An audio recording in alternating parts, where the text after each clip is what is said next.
అందరికీ నమస్కారం అండి. స్వామి శరణయ్యప్ప. మాది ఈస్ట్ గోదావరి. అంటే ఆంధ్ర నుంచి ఒక 80% మొత్తం శబరిమల వచ్చేదంతా తెలుగు వాళ్ళే. కానీ ఈ రోజు అనుభవించిన ఈ కర్మ ఎవడు కూడా అనుభవించడు. ఎందుకంటే దేవుడి మీద విరక్తి పుట్టి ఈ విధంగా ఈ ప్రభుత్వం, ఈ కేరళ ప్రభుత్వం చేస్తుంది. ఎవరిని పట్టించుకునేది లేదు. చిన్నపిల్లలైతే వాళ్ళు చత్తారో బతుతారో కూడా తెలియలేదు. పెద్దోళ్ళు చిన్నపిల్లల్ని చాలా అస్తవ్యస్తంగా ఇవాళ ఈ వ్యవస్థ తయారైంది.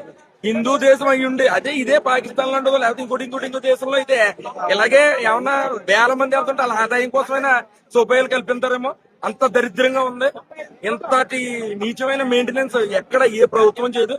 ఇదే తిరుపతి వారోత్సవాలు ఏదని ఎంతటి జరిగినా సిరిడి అవన ఏదైనా అవన సిరిడి వెంకటబాబు గుడి ఏదైనా సరే సౌకర్యాలతో ప్రజలందరూ కూడా మెప్పును పొందడానికి ఉంటది. మరి ఇంత ఘోరంగా ప్రజల్ని మళ్ళీ అయ్యప్ప స్వామి గుడికి రావద్దని శిక్ష వేసినట్టు ఈ ప్రభుత్వం వ్యవహరించింది. దీని గురించి ప్రతి ఒక్కరు దృష్టి నుంచి ఏదైనా జీవో తెచ్చి హిందూ దేశం అన్నదిగా లాలేదు. ఇది ఏదో క్రిస్టియన్ దేశం లేకపోతే ముస్లిం దేశం కింద ఉంది. చాలా అస్తవ్యస్తంగా ఉంది వ్యవస్థ అయితేని.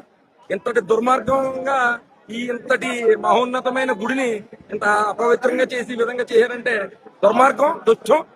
దీన్ని మీరు ప్రతి ఒక్కళ్ళు కూడా ఇది ప్రభుత్వం దృష్టికి చేరాలని కోరుకుంటున్నాం.